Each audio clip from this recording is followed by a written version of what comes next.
L'arbre à abattre est un épicéa déjeté latéralement. Afin de réussir l'abattage de ce résineux, l'entaille doit être modifiée, ceci par une entaille spéciale.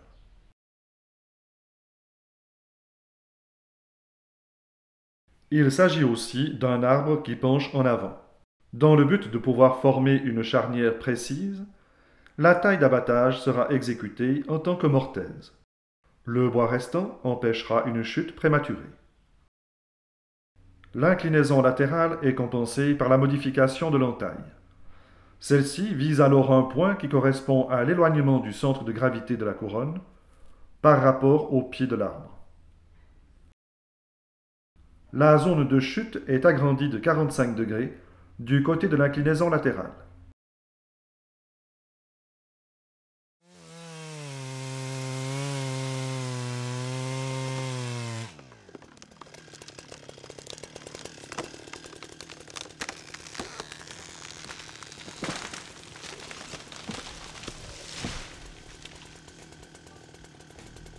Pour cet arbre incliné latéralement et en avant, la méthode suivante permet un abattage sûr, tout en ménageant le peuplement restant.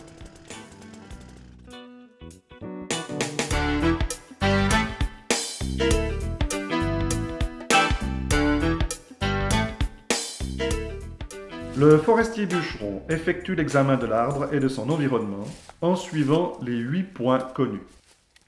Il fait particulièrement attention à l'inclinaison de l'arbre.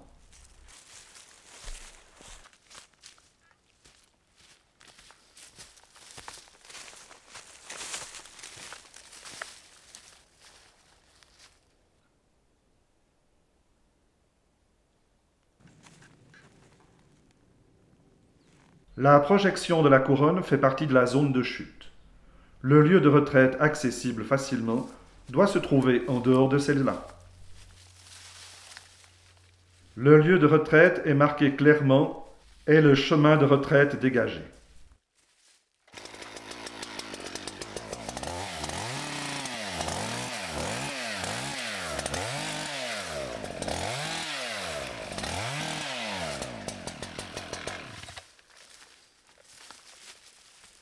Les empattements sont les parties visibles de l'ancrage de l'arbre. Ils ont servi pendant des décennies de liaison entre les racines et l'arbre afin de stabiliser ce dernier. Ils doivent maintenant, en tant que prolongation de l'ancrage, renforcer la charnière et augmenter sa fiabilité.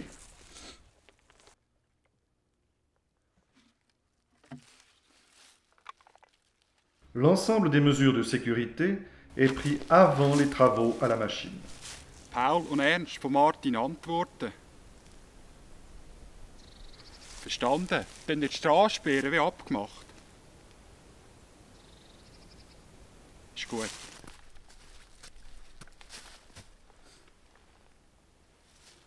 Achtung! Après le cri d'avertissement, le forestier bûcheron écoute les réactions éventuelles. Par la suite seulement, il démarre sa machine.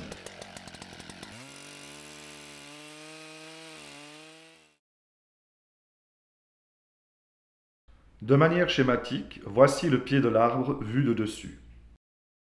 L'arbre respectif est incliné vers l'avant. La flèche verte indique la direction d'abattage voulue. Pour un cas normal, la charnière serait formée ainsi, mais l'arbre est aussi déjeté latéralement. La projection de la couronne au sol nous le montre. Cette inclinaison latérale doit être corrigée en modifiant l'entaille de direction. Par rapport à cette direction, l'entaille et la charnière sont perpendiculaires. Dans cette situation, la zone de compression se situe du côté où l'arbre est déjeté et la zone de tension à l'opposé. La forme de la charnière définitive tient compte de l'ensemble de ces critères. En la choisissant le plus large possible, cela permet de solliciter les empattements dont les fibres sont les plus favorables. La position de la charnière définit la grandeur de l'entaille de direction. Du côté de la tension, entre la largeur de la charnière et la hauteur de la taille d'abattage, la forme ressemble à un rectangle debout. Du côté de la compression, cela ressemble à un carré.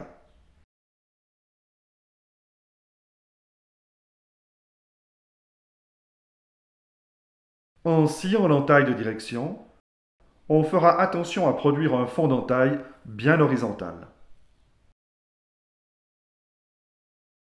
Dans certaines situations, l'ouverture de l'entaille peut être agrandie vers le haut ou le bas. Le fond de l'entaille reste dans tous les cas horizontal. Le serre-tronc est mis en place, dans certains cas même avant de scier l'entaille de direction. Le forestier-bûcheron marque le bois restant. Du côté de la compression, la première mortaise est exécutée, puis la deuxième mortaise se fait du côté de la tension. En sectionnant le bois restant, la chute de l'arbre est déclenchée.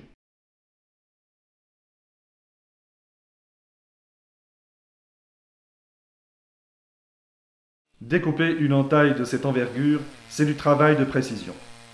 Outre la direction exacte, il est très important de placer l'entaille de manière réfléchie afin que la charnière soit à l'endroit voulu avec des empattements et fibres favorables. Le fond de l'entaille doit être horizontal.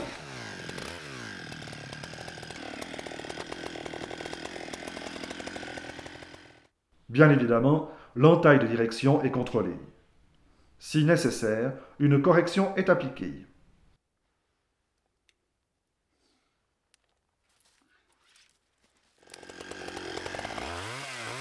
Afin de faciliter la suite des travaux, les empattements en dessus de l'entaille sont pareils.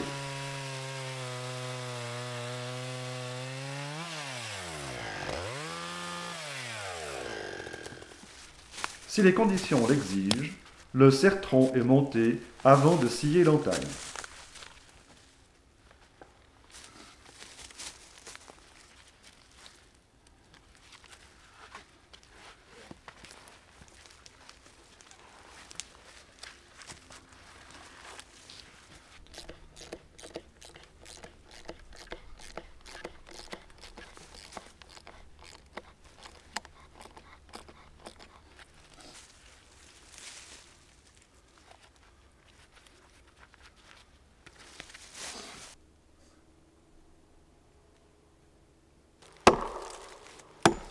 L'écorçage dans la zone de la charnière permet de vérifier la direction des fibres.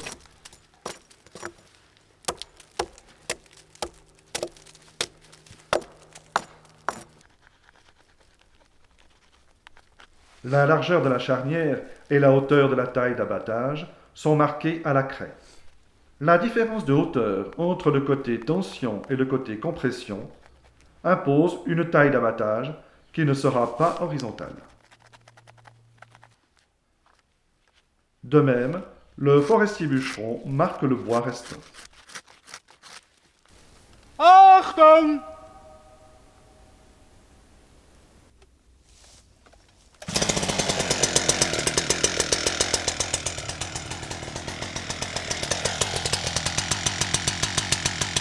La première partie de la taille d'abattage se fait toujours du côté de la compression. Dans cette situation, c'est une mortaise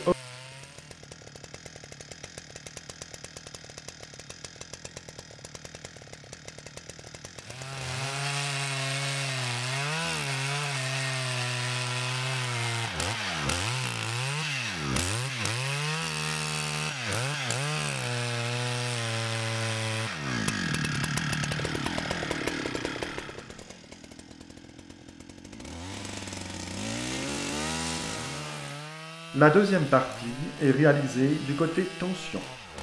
C'est une mortaise oblique descendante.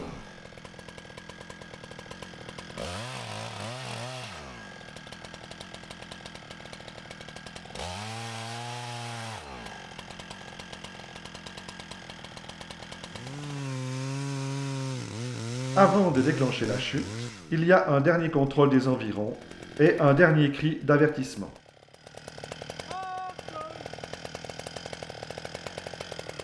Le bois restant du côté du forestier bûcheron est scié en premier.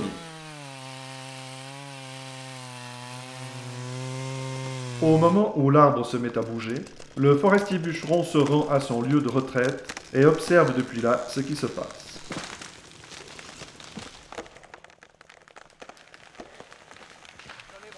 Dans cette phase, le regard vers le haut est impératif.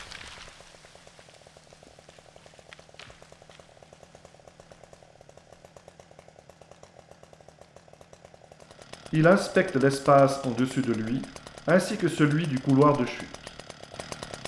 Il attend sur le lieu jusqu'à ce que les couronnes se soient stabilisées. Lorsqu'il n'y a plus de danger, il contacte ses collègues et lève le barrage des chemins. Ernst und Paul antworten. Verstanden. Ich könnte die Sperrung wieder auflösen. Der Baum ist am Boden. Le résultat de la chute de l'arbre, ainsi que la souche, révèle si les estimations faites au préalable étaient les bonnes. Cela montre aussi d'éventuelles lacunes et inexactitudes lors de l'exécution. Ces observations contribuent au perfectionnement de la méthode.